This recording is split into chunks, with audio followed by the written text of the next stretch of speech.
Alors, on corrige les exercices flash de la page 300. On a des jetons bleus, des jetons verts et des jetons rouges. D'accord? Et on vous dit, bleu et vert forment une partition de l'univers. Vrai ou faux? Faux, pourquoi? C'est B, V et R. C'est-à-dire que le A est faux, mais le D est vrai. Est-ce qu'on peut dire que B, union V, union R est l'univers tout entier? Est-ce qu'il y a d'autres couleurs? Non, donc c'est bien l'univers tout entier. Lorsqu'on apprend la réunion de tous ces événements, on a réuni l'univers tout entier. Est-ce que B et B bar forment une partition de l'univers?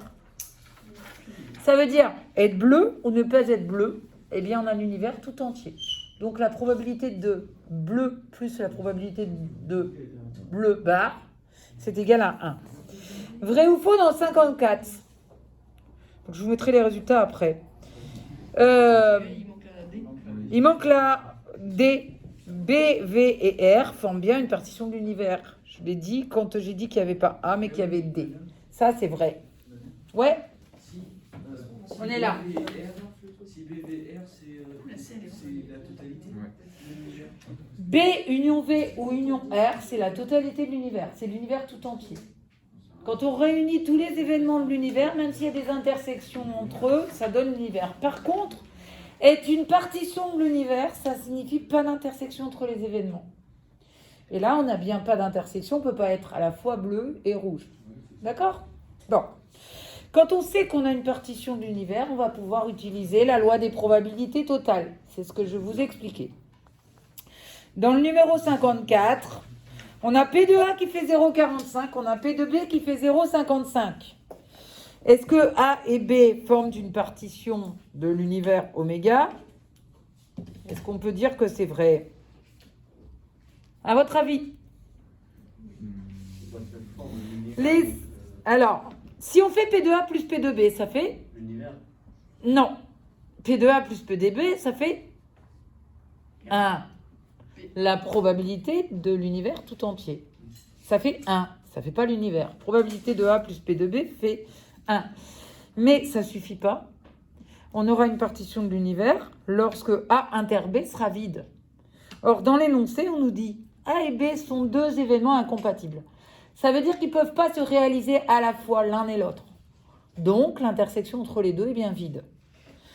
Donc, A et B forment une partition de oméga. C'est vrai.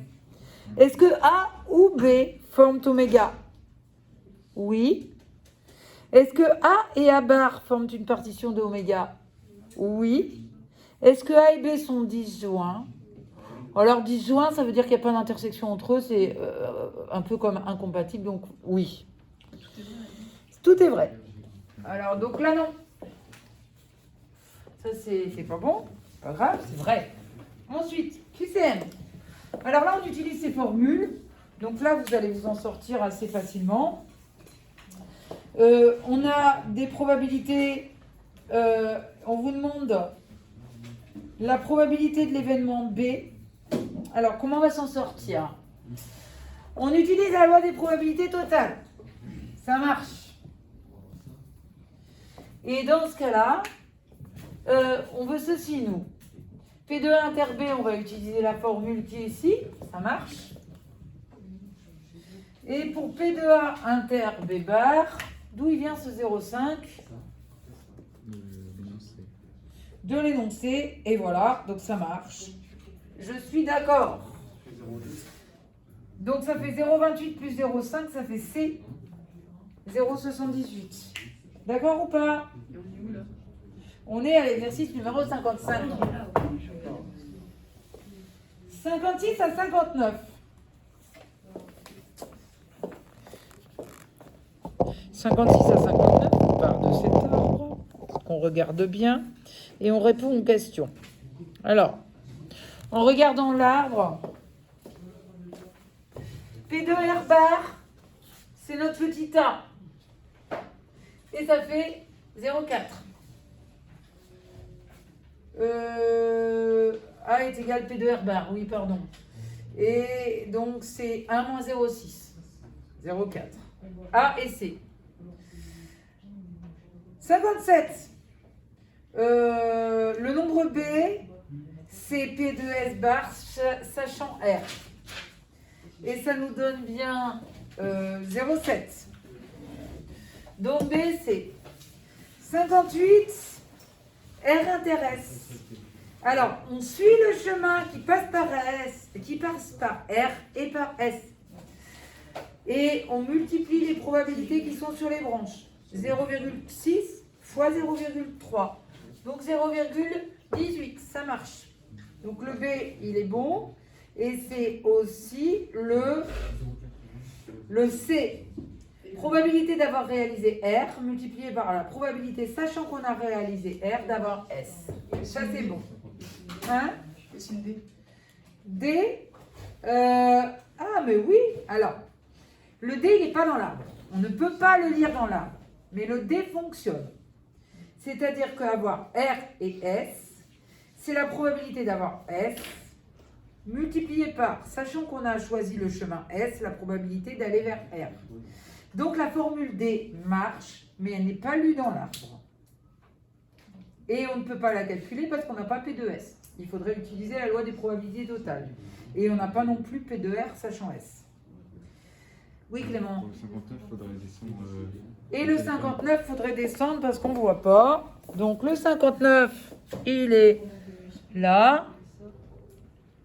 Voilà. Et on descend un petit peu.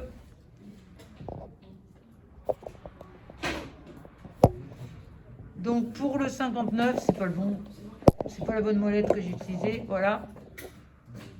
On utilise la loi des probabilités totales.